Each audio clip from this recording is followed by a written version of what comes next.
Welcome to recipes in my way. இன்றைக்கி நம்ம அருமையான சுவையில் பூரி, சப்பாத்தி, இட்லி, தோசை எல்லாத்துக்கும் பொருந்துகிற மாதிரி வித்தியாசமான ஒரு குருமா தான் செய்ய போகிறோம். வழக்கம் போல் சட்னி, சாம்பார், குழம்புன்னு ஊற்றி சாப்பிடாம இன்றைக்கி இந்த குருமாவை இட்லியில் ஊற்றி சாப்பிட்ட ரொம்பவே பிரமாதமாக இருந்தது. இது எப்படி செய்கிறது, இதுக்கு தேவையான பொருட்கள் என்ன பார்க்கலாம் வாங்க.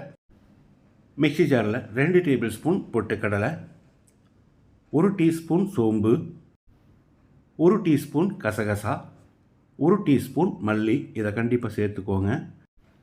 7-8 முந்திரி, 1 கப் அளவுக்கு துருவின தேங்காய், 1/2 கப் அளவுக்கு தண்ணி ஊற்றி ஒரு 10 நிமிஷம் ஊறட்டு. அதுக்கு பிறகு அரைச்சி எடுத்துக்கலாம்.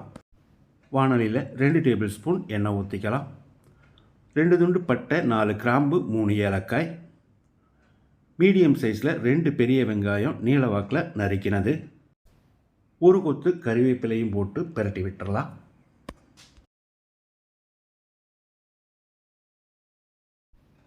இதோட 4 பச்சை மிளகாய் நீள வாக்கில் நறுக்கினது. வெங்காயத்தை கண்ணாடி பதத்துக்கு வதக்கிடலாம். வெங்காயம் இந்த அளவுக்கு வதங்கினது போது 1 டேபிள் ஸ்பூன் இஞ்சி பூண்டு விழுது சேர்த்து பச்சை வாசனை போகிற அளவுக்கு வதக்கி விட்டுறலாம்.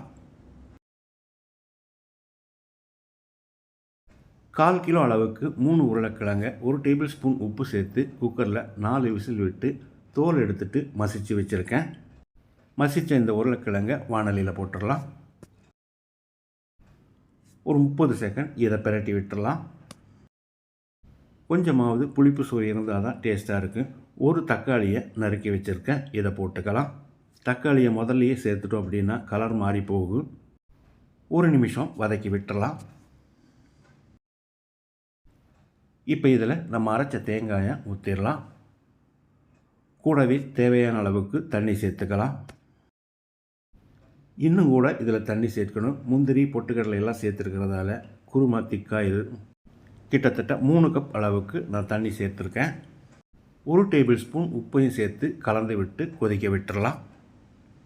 ரொம்ப நேரம் கொதிக்க வேண்டியதில் அளவான தீயில் ஒரு 5 நிமிஷம் கொதிச்சா மட்டும் போது. இடையில கலந்து விடணும். இந்த மாதிரி நல்லா கொதித்து வந்த பிறகு பொடியாக நறுக்கின மல்லி இலையை போட்டு கலந்து விட்டு இறக்கிடலாம்.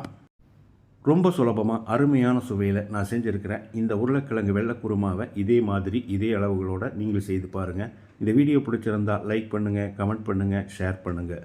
சப்ஸ்கிரைப் பண்ணாதவங்க சப்ஸ்கிரைப் பண்ணுங்கள். மறக்காமல் பெல் பட்டனை கிளிக் பண்ணுங்கள்.